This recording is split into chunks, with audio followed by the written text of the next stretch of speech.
உலகெல்லாம் உணர்ந்து ஓதுதற்கரியவன் நல்லவுளவாகிய நீர்மணிவேணியன் அழகியல் சோதியன் அம்பலத்தாடுவான் மலர் சிலம்படி வாழ்த்தி வணங்குவான். பொன்னை நாடார் புகழை நாடார் பொருளை நாடார் நாடொன்றையே நாடுகின்ற ஒரே நாடார் கர்ம வீரர் காமராஜர் நாடார் என்று சொன்னார் கண்ணதாசன். கவிஞர் கண்ணதாசன் என்றைக்குமே நாடார் குல தங்கங்களாக இருந்து இந்த பத்ரகாளியம்மனுடைய கோயிலை சீரோடும் சிறப்போடும் எழிலோடும் ஏற்றத்தோடும் பண்பாட்டோடும் கொண்டாடி கொண்டிருக்கிற உங்கள் ஊர் பெரியோர்கள், தாய்மார்கள், குழந்தைகள், நண்பர்கள் அத்தனை பேருக்கும் எங்கள் பட்டிமன்ற குழுவின் சார்பாக பணிவு கலந்த நன்றி கலந்த வணக்கத்தை முதற்கண் தெரிவித்துக் கொள்கிறோம். நல்ல ஒரு முறை ஜோராக கைத்தட்டுங்க விழா குழுவுக்காக. அருமையான நடுவர், அழகான நடுவர், சிறப்பான நடுவர், உங்களுடைய அன்புக்குரிய அண்ணன், பாசத்துக்குரிய அண்ணன், ஒரு நகைச்சுவை நடிகர். உண்மையாகவே ஒரு கஞ்சா கருப்பையும் ஒரு வடிவேலையும் கலந்த மாதிரி ஒரு கலவை. உண்மையாகவே ரொம்ப அருமையான ஒரு அற்புதமான மனிதர். என் இதயத்தால் நேசிக்கக்கூடிய தேவகோட்டையின் மகராஜன் அவர்களுக்கு பெரிய கைத்தறி கொடுத்து நீங்கள் பாராட்டலாம். ரொம்ப நன்றி. அற்புதமான அந்த ஊர் மக்களோட வந்திருக்கோம். ரொம்ப அருமையான மக்கள், நல்ல இசைக்கலைஞர்கள், நல்லா ரசிக்கிறீங்க. அப்படி ரசிக்கணும். சில பேர் அப்படியே உட்காந்துருப்பான், பேசு அப்படி உட்காந்துருக்கப்படாது. நல்லா ரசிக்கிற பெருமக்களாக இருக்கீங்க. ஒரு பாட்டோட நம்ம தொடங்கினோம்னே. நல்லா இருக்கீங்களா? என் பிறப்பே அதிசயமான பிறப்பு. அப்படியா? எங்க அம்மாவுக்கு பிரசவ வலி, ஆட்டோ பிடிக்க எங்க அப்பா ஓடினார், நான் வாசல்லையே பிறந்துட்டேன். அங்கேருந்து இந்த டாக்டர் சொன்னாராம், அந்த டோர் டெலிவரி 3 நாள் ஒரு நர்ஸை மூஞ்ச பார்த்து வாந்தி எடுத்துருக்கு. அப்படியா? தப்பா நினைக்காதீங்க, நான் கருப்பா இருக்கேன், அவ்வளோ கலங்கி போய் எடுத்திருக்கு. விஜய் டிவியில் 1.5 வருஷம் நிகழ்ச்சி பண்ணேன். கடைசியாக அந்த மேக்கப் சொன்னால் எத்தனை தடவை மேக்கப் போட்டாலும் நெகட்டிவ் மாதிரியே இருக்க ஒரே ஆள் நீந்தாயான்னா. நான் எதுக்கும் கவலைப்படல, அசிங்கப்படல, அவமானப்படல. ஏன் தெரியுமா? அது வரைக்கும் நான் தான் கருப்புன்னு நினச்சேன். அடுத்த நாள் அறந்தாங்க நிசா வந்தாவ என்னைய விட கருப்பு. எந்த கருப்பு மனிதனுக்கும் ரத்தம் சிகப்பு தான், எந்த வெள்ளை மனிதனுக்கு நிழல் கருப்பு தான். வண்ணங்கள் இல்லை வாழ்க்கை, உங்க எண்ணங்கள் இருக்குதுங்க வாழ்க்கை. நல்லா ஜோரா கைத்தட்டலாம்.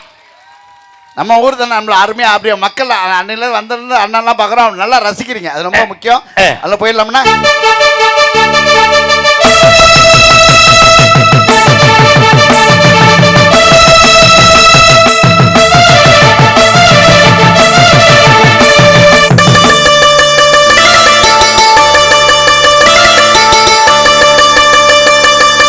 அம்மன் கோயில் கிழக்காலே, அண்ணவயல் மேற்காலே, நம்ம ஒரு நட்டு பாலே நிற்கிறே அடியே வயல் மேற்காலே, நம்ம ஒரு நட்டு பாலே நிற்கிறடி அடியே நாட்டுதன நம்ம கண்டு சொக்குதடி.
சார், எத்தனையோ முதல்வர்கள் நம்ம நாட்டில் இருந்திருக்காங்க, 2 பேரை, எத்தனையோ குடியரசுத் தலைவர்கள் இருந்திருக்காங்க.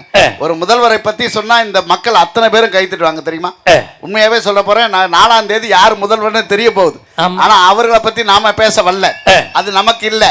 ஆனா உண்மையாவே ஒரு முதல்வர் இன்னைக்கு வரைக்கும் எல்லார் மனதிலையும் பேசப்படுகிறார் என்று சொன்னால், எல்லோரும் மாணவரின் புத்தக பையை பார்த்த போது இறப்பையை பார்த்த ஒரே முதல்வர் கர்ம வீரர் காமராஜர் என்கிற அற்புதமான மனிதர். அதை விட சிறப்பு என்ன தெரியுமா? 2 முறை இந்த இந்திய திருநாட்டின் பிரதமர் இவர்தான் என்று சுட்டி காட்டக்கூடிய ஒரு வாய்ப்பை பெற்றவர் தான் பெருந்தலைவர் கர்ம வீரர் காமராஜர். இல்லைங்களா?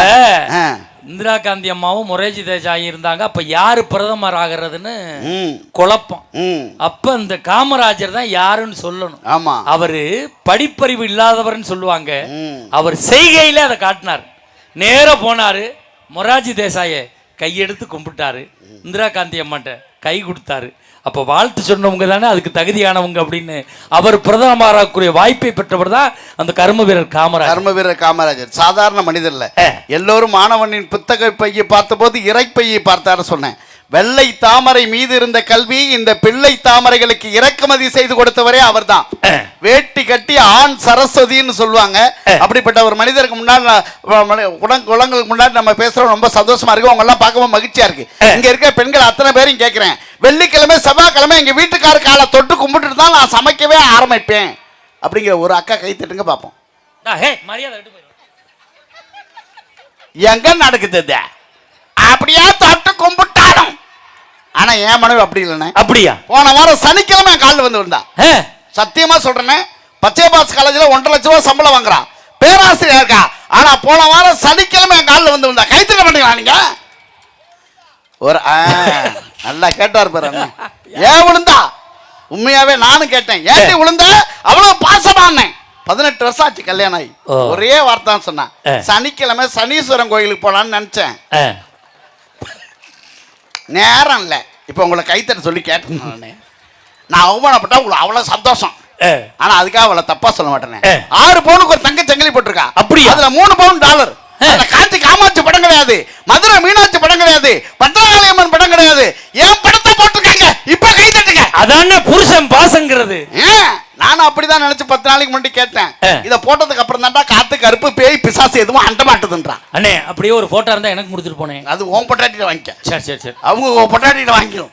ஆனா உண்மையாவே சொல்றேன், ஒரு குடுகுடுப்புக்காரன் உங்க வீட்டு வாசலுக்கு வந்தா எவ்வளவு காசு போடுங்க? நீ எவ்வளவு போடுவேன்? ஒரு 20 ரூபா போடுவேன். 20 ரூபா போடுவேன். எவ்வளவு சம்பாதிச்சாலும் 20 ரூபா போடுவேன். பழகி போச்சு. தெரியுமா? நீ எவ்வளவு போடுவேன்? 10 ரூபா போடுவேன். தெரியும். நீங்க எவ்வளவு போடுங்க?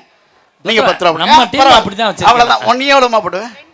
2 ரூபா. நீ 2 ரூபா. வளர்ந்த இடம் அப்படி. வளர்ந்த இடம் அப்படி. உங்க அப்பா அப்படி எனக்கு தெரியும். நீ எவ்வளவு போடுவேன்? நீ 50 ரூபா போடு.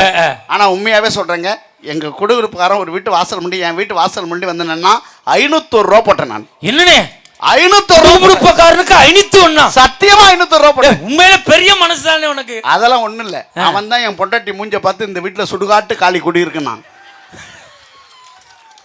நான் சொல்லியிருந்தேன்னா அதோட என் குடும்பம் ரிட்டர்ல போயிருக்கும். அதான் கரெக்டா நைட்டு 1:30 தான் வருவான். 1:30 எல்லாம் தூங்கிட்டு இருப்பான். வந்து கதவு கிட்ட வந்து சாவி ஓட்டிக்கிட்டே அடிப்பான். பாத்திருக்கீங்களா? அத்தாடியே மாறி சுட்டி உட்காந்துடணும். இப்ப எனக்கு என்ன டவுட்டா இருக்குன்னா, வந்ததே நீ தானே. நல்லா அடிக்கிறேன், அதுக்காக சொல்லல. நீ மேல சொல்லு, நான் அடிப்பேன். கரெக்டா அடிப்பேன். எல்லாமே வச்சிருக்கேன். முன்னாடிதான் படிச்ச. முதல்ல நீ அடிச்சத பார்த்தா நான் உன்னை பார்த்தேன். எல்லாம் உண்டு. ஆனா உண்மையாவே சொல்றேங்க, வாழ்க்கையில வந்து ஒரு மனைவி கணவன் மனைவிங்கிற சாதாரண விஷயமா? என் மனைவியை நான் எப்படி தெரியுமா நினைச்சேன்? மணியே மணிக்குயிலேன்னு நினைச்சேன். அப்படியா? ஒரு காலத்துல வரையாண்ணா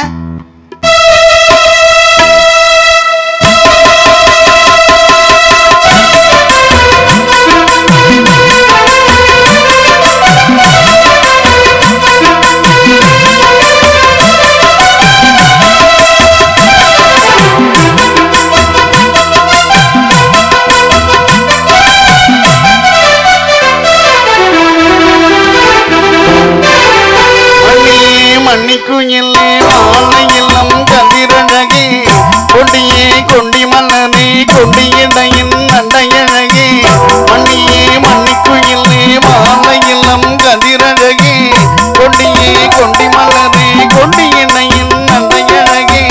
தொட்ட இடம் பூ மணக்கும் துளித்தரம் தொடையினிக்கும் பூமர பாவடி நான் பாடும் பாமர பாடல்.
சந்தோஷம் ஒரு கைத்தட்டு கொடுங்க. நல்ல ஒரு கைத்தட்டு கொடுங்க.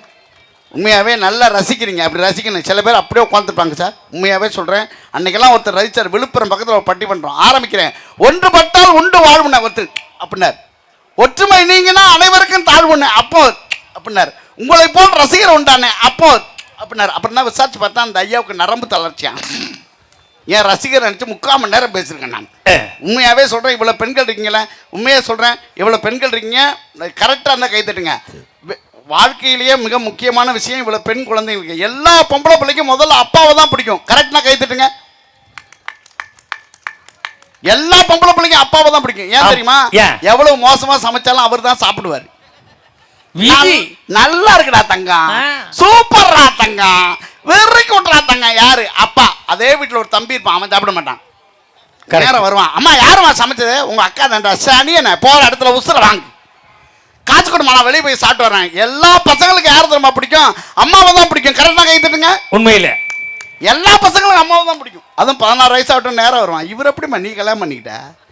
மகாலட்சுமா இருக்கேம்மா, எப்படி உனக்கு இந்த சாய்ஸுமா? அதுவும் 18 வயசு ஆகட்டும் உங்கள் வீட்டுக்கார்ட்ட சொல்லி வை, அடிக்கடி நம்ம ரூட்டில் கிராஸ் பண்ணுறாருமா. உண்மை தானே சார்? சத்தியமாக சொல்கிறேன் சார். அப்பா வேலை விஷயமா வெளியில் போயிருப்பார். உண்மையாக சொல்கிறேன். ஆண்களுக்கு நிகராக பெண்களும் உழைக்கக்கூடிய இனம் எதுனா அது நாடார் இனம் தான். அவ்வளோ மக்கள் கடையில் நின்று அவ்வளோ நினைப்பாங்க, உழைப்பாங்கல்ல. ஆனால் இப்போ அப்பா வெளியில் போயிருப்பார், ஏதோ வேலை விஷயமா போயிருப்பாரு. ஒய்ஃபிட்ட ஃபோன் பண்ணி விசாரிப்பார். என்ன கேட்பாரு? ஒரே கேள்வி தான் கேட்பாரு. என் பொண்ணு வந்துருச்சா கேட்பார்ல. ஸ்கூல் விட்டு காலேஜ் விட்டு எப்படி கேட்பாரு? என் தங்கம் வந்துருச்சா, எங்க அம்மா வந்துருச்சா, என் சாமி வந்துருச்சா, இவ்வளோ கேட்பாரு. பொண்ணை பையனை கேட்பாரு, தோரா வந்துட்டாரா? அவன் வந்தே இருக்க மாட்டான். ஆனால் அவங்க அம்மா அவனை விட்டு கொடுக்காது. இப்போ தான் வந்துட்டு இந்த பக்கத்தில் போயிருக்கான். பின்னாடி இருந்து அவங்க தங்கச்சி சொல்லுவோம், அப்பா அண்ணன்னு வரல, போட்டு கொடுக்க தான் அதுக்கு வேலை. 2 பேரையும் இணைத்து வைக்கிற உறவு பாலம் யார் தெரியுமா? உலகத்திலேயே தாய் ஒருத்தி தான் சார். அம்மா ஒருத்தி தான். உண்மையில் ஒரு பெரிய கைத்தட்டு கொடுங்க அம்மாவுக்கு. உண்மையாக சொல்கிறேன் சார். ஒரு வீட்டில் 20 முறுக்கு செஞ்சுருப்பாங்க. இந்த சின்ன பையன் வருவான், அண்ணா முறுக்கு இருக்கே. ஏண்டா நீ அப்போ சாப்பிடல? அப்போ சாப்பிட்டேன் அப்படின்னு இப்போ வேணும்னு அர்த்தம்.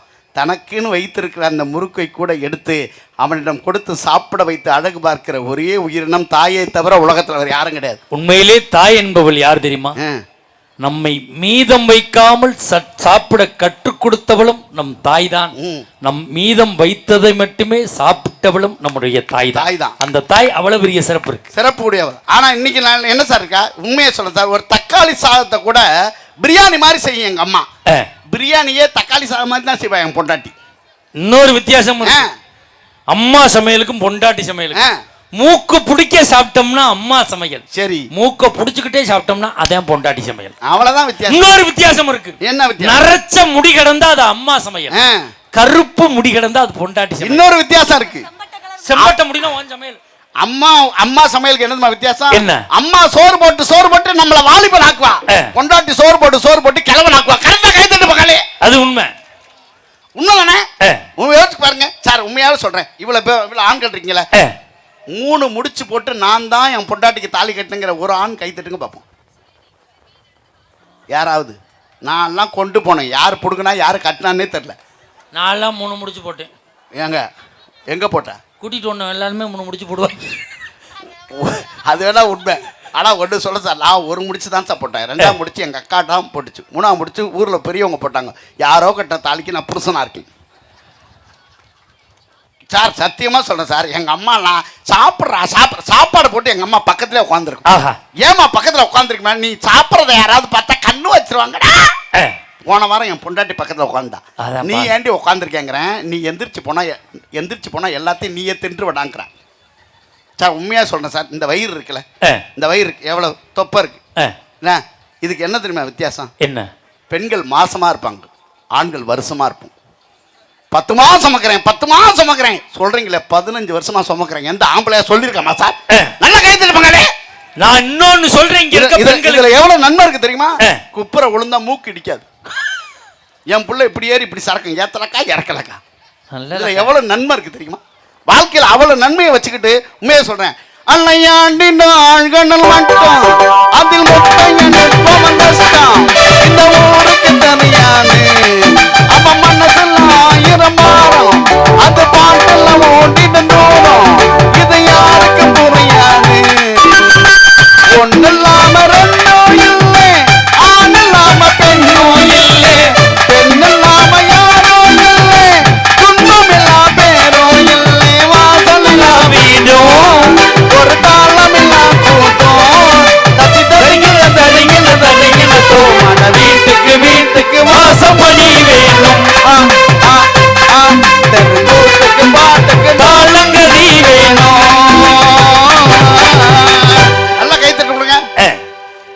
நான் என்ன கேட்குறேன், ஒன்னே ஒன்று கேட்குறேன் சார். இப்போ எங்க அம்மா என் மனைவிக்கு என்ன வேணும்? மாமியார் எப்படி கூப்பிடுவாங்க? அத்தைன்னு கூப்பிடணும். இப்போ ஏன் மாமியார் எனக்கு என்ன வேணும்? மாமியார். ஆனா நான் எப்படி கூப்பிடணும்? அத்தைன்னு கூப்பிடணும். நான் அத்தைன்னு கூப்பிடுறேன்ல, நீ என்னைக்கா சார்? நான் நல்லா மனசாட்சி கையில் விட்டு கேளுங்க. நாம நம்மளுடைய மனைவியுடைய அம்மாவை அத்தைன்னு கூப்பிடுறோம்ல, அவங்க என்னைக்காவது நம்மள அத்தைன்னு, எங்க அம்மாவை அத்தைன்னு கூப்பிட்டுருக்காளா?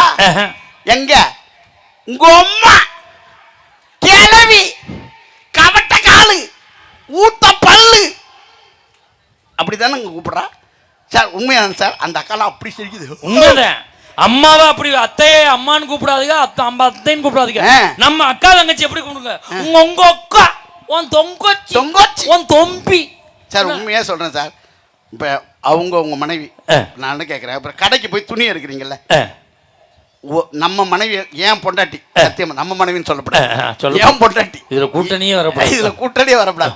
ஏன் பொண்டாட்டி இப்ப கடைக்கு துணி எடுக்க போற அவளுக்குன்னு வச்சுங்களேன், ஒரு நாள் ஆகும். ஆனா என் தங்கச்சிக்குன்னா 5 நிமிஷத்துல எடுத்துருவா சார். கரெக்ட். இந்த அதுல இந்த பெண்களுடைய குணம் அதே மாதிரி தான் என் பொண்டாட்டி. எங்க அம்மாவுக்கு எடுத்தா 5 நிமிஷத்துல எடுத்துடுறான், அவங்க அம்மாவுக்கு எடுத்தா அரை மணி நேரம் என்ஜென்ட் எடுக்கிறேன். ஏன்டின்னு கேட்குறேன். நாளைக்கு உங்க அம்மாவுக்கு எடுத்து கொடுத்தா கட்டிட்டு உன் தங்கச்சிக்கு கொடுத்துரும், எங்க அம்மாவுக்கு எடுத்து கொடுத்தா கடைசி எனக்கு தான் கொடுப்பா. அதனால தான் நான் இப்படி செலக்ட் பண்ணி எடுக்கிறேன். எவ்வளவு டெக்னிக் பாருங்க. பெண்களுடைய மனநிலையை பாத்துறீங்களா? புதுசா ஒரு துணி கட்டிச்சுன்னு வச்சுங்களேன், அது புதுசான்னு பக்கத்து விட்டு அக்கா கேட்கணும். கேட்கலன்னா அந்த தெருவில் இதுவே 4 தடவை நடக்கும், இதுவே ஆரம்பிக்கும். புதுசு கட்டினா உறுத்துதல்ல, அந்த அக்கா உடனே அது புதுசான்னு ஒத்துக்காது. புதுசாண்டி இது சாணி கடல்ல இருக்கு. உண்மையா சொல்றேன் சார், ஒரு ஆம்பளை பார்த்து நீ அழகா இருக்கேன்னு சொல்லுவான். ஆனா என்னைக்காவது ஒரு பொம்பளை இன்னொரு பொம்பளைய பார்த்து அழகா இருக்கேன்னு சொல்லியிருக்கா? பங்காளி நல்லா சொல்லாது. நான் கேட்கறது இப்ப கரெக்டா இருந்தது. ஒரு 4 பொம்பளைங்க, நான் சொல்றது கரெக்டா இருந்தா ஒட்டுமொத்த ஊரும் கை தட்டணும். ஓகேவா? 4 பொம்பளைங்க ஒரு ஊர்ல உட்காந்து இப்படி பேசுச்சுன்னா ஏதோ ஒரு குடும்பம் நடுத்தர் வரப்போகுதுன்னு அர்த்தம். கரெக்டா இல்லையா? உண்மை. அதுலயும் 2 கிளவி எப்படி அதுக்கு பேசுறது அண்ணே, அது பேசுறத பாத்திருக்கேன்.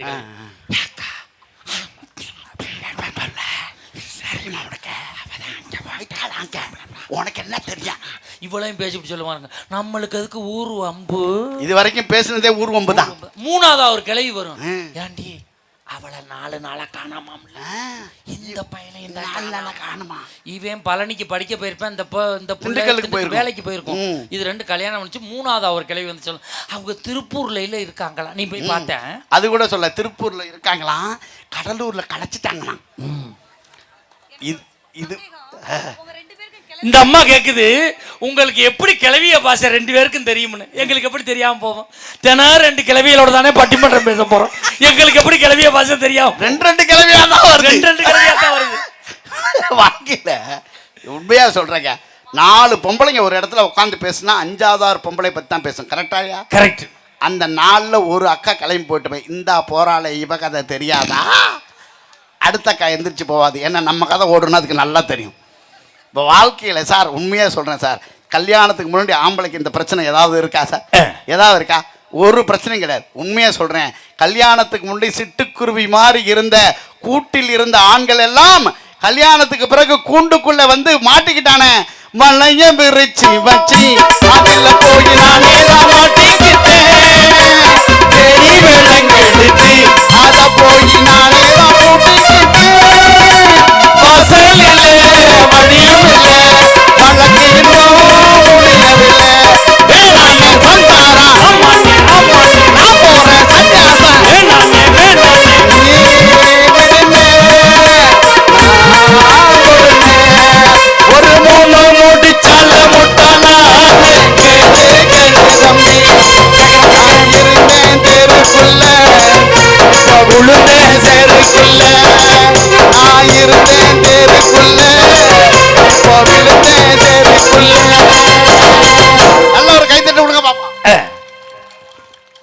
கேட்கிறேன். ஒரு புடவை எடுக்க போகும்போது 55 புடவை எடுத்து போனோம். ஒரு அக்கா ஒண்ணு கூட நல்லாவே இல்லை, ஒண்ணு கூட நல்லாவே இல்லை. ஓ மூஞ்சி நல்லா இல்லையா? அவன் ஏதாவது சொன்னானா? உலகத்திலேயே ஒரு மனுஷனுக்கு செலவு வைக்கணும் யாருக்கு தெரியுமா நான் வைக்கணும்? யாருக்கு? இந்த ஜவுளி கடையில வேலை பார்க்கிற தம்பிக்கு தான் சார் செலவு வைக்கணும். ஒரு பெரிய கைத்தட்டு கொடுங்க. அதுவும் ஜவுளி கடையில எந்த செக்ஷன்ல வேலை பார்க்கறவனுக்கு செலவு வைக்கணும்?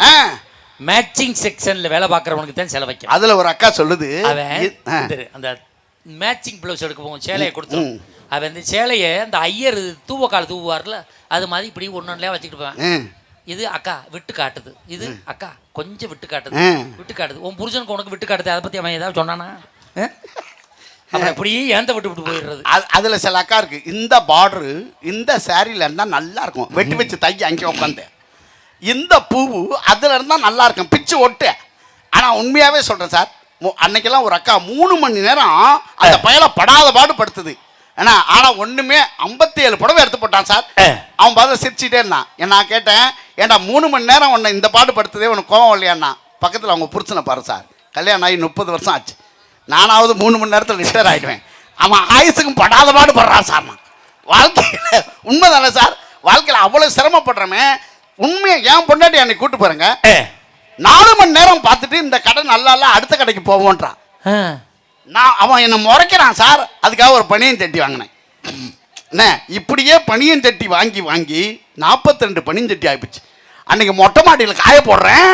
3 பசங்க வந்து நினைக்கிறான், சார் ஏதாவது மேன்சன் ஆரம்பிச்சிருக்கீங்களா, நாங்க வேணா வந்து வாடகைக்கு தங்கலாமான்னு கேட்கறான் சார். வாழ்க்கையில் நிலைமை அப்படி ஆயிருச்சு. ஒரு காலத்துலயாவது மனைவி சார் சமையல்னு ஒன்று சாப்பாடு என்னைக்காவது சமைச்சு நல்லா போட்டிருக்காங்களா இந்த பெண்கள்?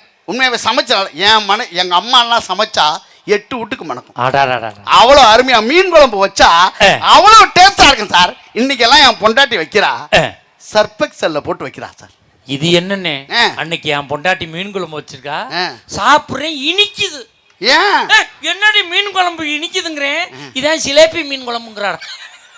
சிலேபியை வாங்கி போட்டிருக்கான்.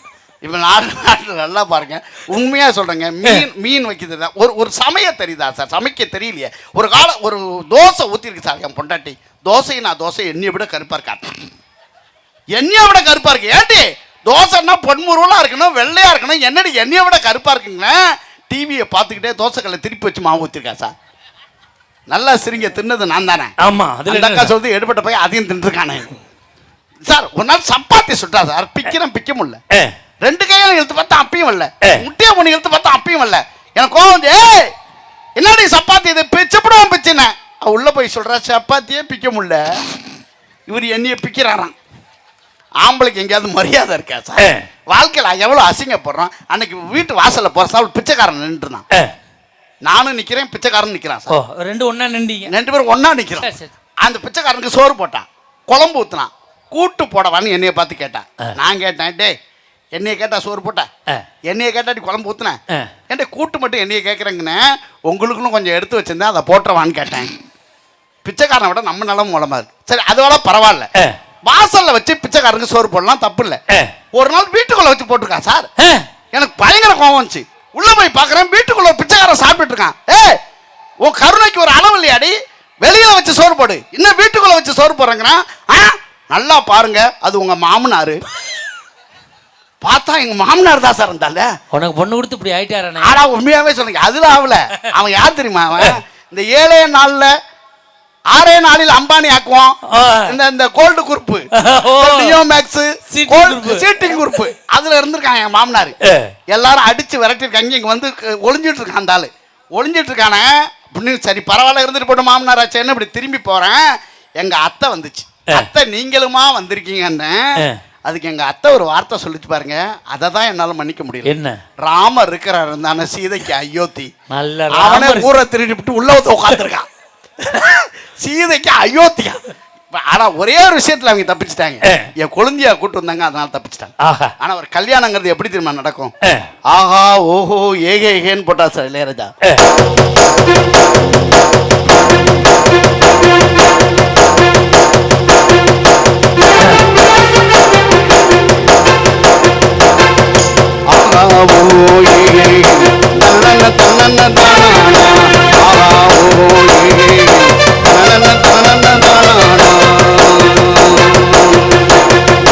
இருக்கையில் புள்ள மேகங்குழுந்தடி ஆட்டக்கடலிடலாம் புள்ள ஆசையை என்ன செய்ய அக்கறை போன பின்னே ஓ ஆசையை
கைத்தட்டு கொடுங்க. ஒரே ஒரு விஷயம் சொல்லி நிறைவு செஞ்சிரு சார்.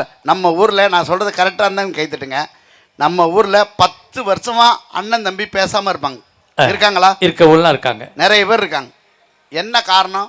ஒன்று அவன் வீட்டுக்கு வந்த மகாலட்சுமி, இல்லை நம்ம வீட்டுக்கு வந்த மகாலட்சுமி. கரெக்ட். அது வரைக்கும் 2 பேரும் ஒன்றா தான் இருந்தாங்க. உண்மை தானே சார்? இன்னைக்கு பேசாமல் இருக்காங்க. ஆனால் உண்மை தானே? இது நாட்டில் நடக்குது. ஏன் சண்டை போடுறாங்க? ஒரே ஒரு விஷயம் சொல்லவா? அதே அண்ணன் தம்பி 10 வருஷம் பேசாமல் இருந்த அண்ணனை யாராவது ஒருத்தன் முகம் தெரியாதவன் அடித்தான்னா தம்பிக்காரன் பார்த்துட்டு போக மாட்டான். என் அண்ணனை அடிக்கிறதுக்கு நீ யாரான்னு இறங்கி அடிப்பான் பார்த்தியா? அதுதான் நம்ம நடுவில் இருக்க ரத்த பாசம். அந்த அண்ணன் தம்பி உறவை பிரித்தது யார் சார்?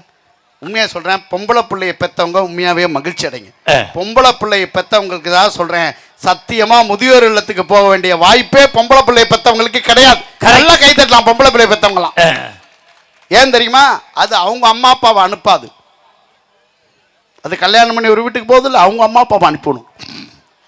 போ, நாட்டில் அதான் நடக்குது. இன்னைக்கு ஒன்றே உலகத்தில் ஒரே விஷயம் சொல்கிறேன். ஏன் இதை சொல்கிறேன் அப்படின்னா, எத்தனையோ மனிதர்களை கடந்து நம்ம வந்துட்டுருக்கோம். இன்றைக்கும் மனுஷங்க எப்படி இருக்காங்க தெரியுமா? ஒரு பாட்டு இன்னைக்கு வரைக்கும் மனசுக்குள்ளே நின்றுட்டே இருக்கு. அன்னைக்கு அண்ணன் தம்பி 5 பேர் ஒன்றா வாழ்ந்தமே, அந்த வாழ்க்கை இன்னைக்கு இருக்கா? ராஜாக்கள் மாளிகையும் காணாத இன்பமடா, நாடுகால் மண்டபம் போல் நாங்கள் கொண்ட சொந்தமடா. ராஜாக்கள் மாளிகையும் காணாத இன்பமடா, நாடுகால் மண்டபம் போல் நாங்கள் கொண்ட சொந்தமடா. ரோஜாவின் இதழ்களை போல் தீராத வாசமடா, ரோஜாவின் இதழ்களை போல் தீராத வாசமடா. 100 ஆண்டு ஆனாலும் மாறாத பாசமடா. சொத்துக்கு முத்தாகே சொத்துக்கு சொத்தாகே அண்ணன் தம்பி பிறந்து வந்தோம் பொண்ணுக்கு ஒன்னாகே, அன்பாளை இணைந்து வந்தோம் பொண்ணுக்கு ஒன்னாகே என்று சொல்லி ஒரு ராஜாவுக்கு 4 மனைவி. 4வது மனைவி மேலே அவர் நிறைய பாசமாக இருந்தார். ஏன்னா அது லேட்டஸ்ட். 3வது மனைவியை ரொம்ப பிடிக்கும். 2வது மனைவி மேலே நிறைய நம்பிக்கை வச்சிருந்தார். முதல் மனைவியை ராஜாவுக்கு பிடிக்காது, ஓல்டு. அண்ணே அண்ணே வாண்ணே, பரவாயில்ல அண்ணே, நீ வச்சுக்கண்ணே. அண்ணே நிறைய அதெல்லாம் எங்களுக்கு உபயதாரர் நிறைய நல்ல காசு கொடுக்குறாங்க.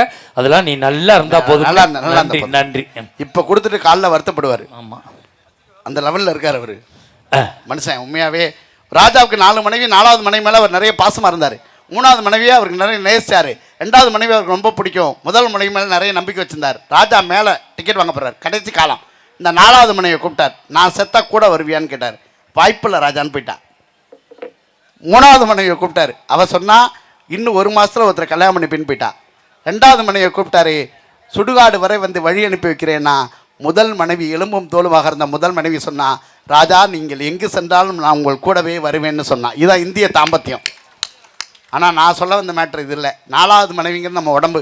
எவ்வளோதான் Horlicks Boost chicken biryani mutton குடியாணி கொடுத்து வளர்த்தாலும் அது நம்மளை விட்டு போயிடும்.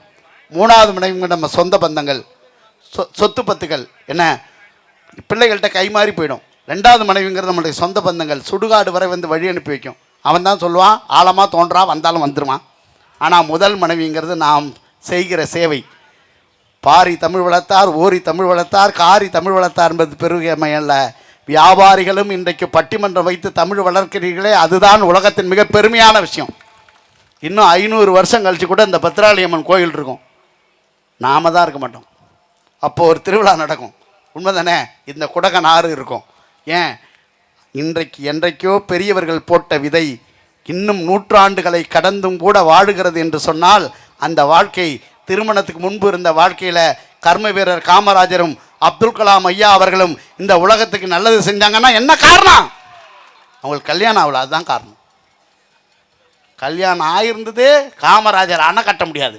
அணை கட்ட கிளம்பின்னு தான் அந்த அம்மா கூப்பிட்டுருங்கவா, இபி பில் கட்டு, கரண்ட் பில் கட்டுறதுக்கு விட்டுவிட்டு என்னையும் அணை கட்டுறேன்னு இருக்கும்.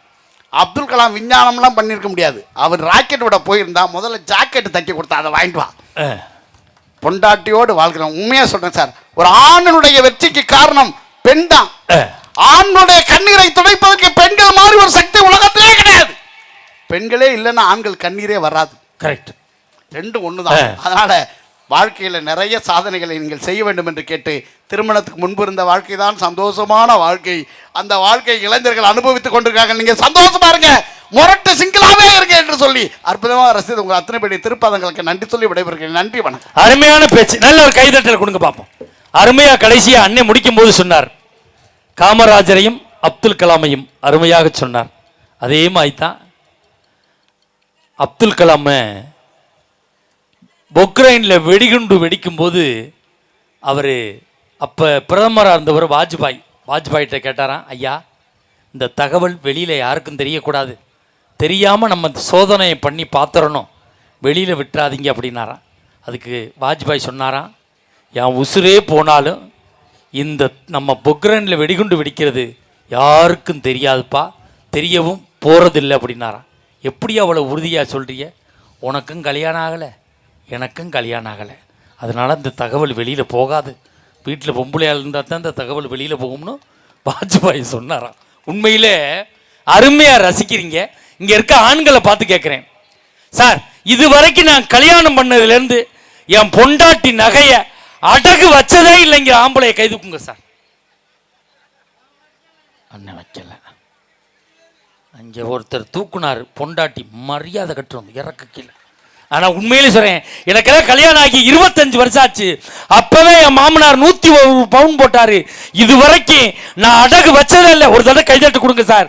பொய் சொல்ல வேண்டிய அவசியம் இல்லை. இந்த மேடை தான் எனக்கு சோறு போடுது, பொய் சொல்ல மாட்டேன், சத்தியமாக சொல்கிறேன், அடகு வச்சதே இல்லை. 3 மாதத்தில் விற்று விட்டேன், ஜோலியை முடிச்சு விடு. ஏன் வச்சு அடகு வட்டியை கட்டி திருப்பி வச்சு ஜோலியை முடிச்சு விட்டு, அதுக்காக என் பொண்டாட்டியை நான் விட்டு கொடுக்க மாட்டேன். நான் கல்யாணம் பண்ணும்போது என் டிராக்டர் சொசைட்டியில் லோனில் இருந்துச்சு, என் 10 ஏக்கர் சொத்து சொசைட்டியில் லோனில் இருந்துச்சு, என் வீடு கூட சொசைட்டியில் லோனில் இருந்துச்சு. என் மனைவி வந்த பிறகுதான் நான் இன்று நிம்மதியாக இருக்கிறேன். சில விஷயத்தை ஒத்துக்கத்தான் வேணும். எல்லா லோனும் முடியல. டிராக்டர் சொசைட்டிக்காரன் எடுத்துக்கிட்டு போயிட்டான். 10 ஏக்கர் சொத்தை அவன் எம்ஓடி பண்ணிட்டான். வீட்டை காலி பண்ணி சொசைட்டி அதில் வச்சுட்டாங்க. நான் வாடகை வீட்டில் இருந்துக்கிட்டேன். எங்கே வாழுது? ஆனால் இங்கே இருக்க ஆண்களை பார்த்து கேட்குறேன், பொண்டாட்டி ஒரு வார்த்தை சொன்னா எல்லா புருஷனுக்கும் பிடிக்கும். அது என்ன வார்த்தை சொல்லுங்க பாப்போம்? ஐ லவ் யூ சொல்லி கிழிச்சாளுவ. ஒரு வார்த்தை சொன்னா பொண்டாட்டி சொன்னா எல்லா புருஷனுக்கும் பிடிக்கும். அது என்ன? ஆமா, கிசு கொடுத்துட்டாலும் ஒரு வார்த்தை. அது யாரும் வருது? கரெக்ட், சரியா சொன்னார் புண்ணியவன். எங்க அம்மா வீட்டுக்கு ஒரு வாரம் போறேன், ஐயோ தெய்வமே போயிட்டு வாடி, அவ்வளவு சந்தோஷப்படுறான் சார். கிளப்பி விடுவான், பைய வைப்பான், பைய பேக் பண்ணுவான், பைக்கில் ஏற்றிவான், கொண்டு போய் இறக்கி விடுவான், பசியத்து டாட்டா காட்டுவான், அதுக்கப்புறம் தான் வேலையை ஆரம்பிப்பான். அவ்வளவு சந்தோஷத்தில் இருக்கான் சார். ஒரு காலத்தில் வலிச்சா புள்ள, இப்போ கிழிச்சா புள்ள. அப்போ பிறந்த ஊரம் புள்ள, இப்போ பிறக்க ஊரம் கீரி புள்ள. ஏன்னா கீரி தான் குழந்தை பிறக்குது. ஒரு காலத்தில் குழந்தை பிறந்தவங்களை பார்க்க போனோம்னா ஆஸ்பத்திரியில் எது பெருசாக வார்டுன்னே கேட்க வேண்டாம், தாய் ஒரு வக்காலமும் புள்ள ஒரு வக்காலமும். இதாண்டா பெருசாக வார்டுன்னு குழந்தை பிறந்த போய் பார்த்துட்டு வந்தோம். போன மாதம் என் குழந்தைய குழந்தை பிறந்துச்சு. எனக்கே வர சொல்லி என் பொண்டாடிக்கு போய் வச்சு என் சகலைக்கு போய் சொல்லுங்க, குழந்தை பிறந்தவ பார்க்க போகிறேன், தாய் அலுவலை பிள்ளை அலுவலை புருஷன் கணத்து அழுது கிடக்க. நீ ஆண்டா அலுவலங்க கேட்க, ஆப்ரேஷனுக்கு 1 லட்ச ரூபா பணம் கட்டணும், நான் தாண்டா நம்ம கணத்து அழுது கிடக்க. அதையும் பிரித்து விட்டுருக்காங்க. முதல் பிரசவம்னா அப்பங்காரம் பணம் கட்டணுமா, 2வது பிரசவம்னா புருஷங்காரம் பணம் கட்டணுமா, 3வது பிரசவத்துக்கு நான் கட்டுவேன், நீ கட்டு, உனக்கு பிரசவமே வேணாம், பெரிய மனுஷன் மாதிரி உட்காந்துடுறா. எங்கே சார் நிம்மதியாக வாழ்கிறான்? யோசிச்சு பாருங்க பாப்பா. சார் இங்கே திருமணமான ஆளுங்கள் இவ்வளோ பேர் இருக்கியல்ல, இந்த ஜென்மத்தில் வாச்ச பொண்டாட்டி தான் எனக்கு 7 ஜென்மத்துக்கு வேணும்னு நினைக்க ஆம்பளை இருந்தா கை தூக்குங்க பார்ப்போம். வேணாங்கிறியல? அங்கே ஒரு அண்ணன் சும்மா உட்காந்துருந்தார் பொண்டாடி. நான் எனக்கு என்ன கிரகமா? சரி, இங்கே இருக்க பெண்களை பார்த்து கேட்பான், அக்கா புருஷனோட பாஸ்போர்ட் சைஸ் போட்டோவை மணிப்பரிசிலே வச்சிருக்கங்கிற பெண்கள் கை தூக்குங்க. அந்த அக்கா தலையிலே அடிச்சுக்குது, அது வீட்டில் வச்சிருக்கதே பெருசு, இதில் மணிப்பரிசில வேலை வைக்கிறாங்க. மணிப்பரிசில ஆனால் என் பொண்டாட்டி என்னோட பாஸ்போர்ட் சைஸ் போட்டா 2 போட்டோவை மணிப்பரிசிலே வச்சிருக்காக்கா, கை தட்டுக்கா. 2 போட்டோ மணிப்பரிசிலே வச்சிருக்கா. அவளை பாசமாடின்னு கேட்குறேன், பேங்கில் லோன் வாங்குற கொட்டுற வச்சிருக்கேன். ஒட்டி விட்டு சார்ஜ் கையெழுத்து போட்டு விட்டோம், நான் பேங்கு விட்டு லோன் அலைய வேண்டியதான். இந்த திருமண வாழ்க்கை எப்படி சந்தோஷத்தை கொடுக்கும்? புலம்பி தீர்த்திருக்காரு. இதற்கெல்லாம் பதில் சொல்லி பேச அதிரடி பேச்சாளர் பாண்டிச்சேரி கௌதமி அவர்கள் உங்கள் கைதட்டலோடு வருகிறார். நல்ல ஒரு கைதட்டு.